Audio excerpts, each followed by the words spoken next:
Tandis que l'Arbitrum IP1 rencontre un vote défavorable de la communauté, l'Arbitrum Foundation a déclenché une polémique en allant à l'encontre de cet avis. Cette AIP a pour but d'établir le fonctionnement de l'organisation autonome décentralisée, DAO, qui assure le développement du réseau, en actant notamment le fait que l'Arbitrum Foundation est l'entité représentant Arbitrum DAO dans le monde réel. Parmi les nombreux éléments détaillés dans cette proposition, l'un d'eux fait débat, l'attribution de 750 millions de tokens, ARB, à la Fondation pour les diverses dépenses opérationnelles et administratives, soit 7,5% de l'offre totale. Si le vote n'est pas encore terminé, il essuie actuellement un accueil négatif à hauteur de 82,9%. Malgré tout, l'Arbitrum Foundation a indiqué que la IP1 était en réalité une ratification plutôt qu'une proposition et ne visait qu'à exposer ce qui allait se passer. Une mauvaise communication aurait donc laissé supposer que la mise en œuvre des divers éléments exposés requérait l'avis de la communauté.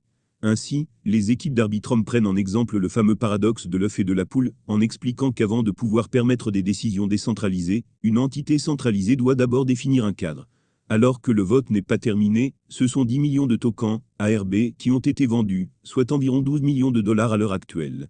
Comme expliqué dans le Twitter d'Arbitrum, cela a pour but de couvrir différents frais de fonctionnement, dont 3,5 millions de dollars destinés à couvrir la création d'Arbitrum DAO. Par ailleurs, la fondation revient sur les 7,5% attribués à la trésorerie, en indiquant par exemple que cette valeur est plus faible que chez d'autres réseaux concurrents.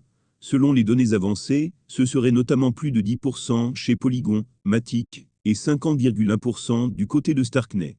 S'il est vrai qu'une part de centralisation est nécessaire au lancement d'un projet, cette erreur de communication risque d'affecter la confiance de la communauté pour l'avenir.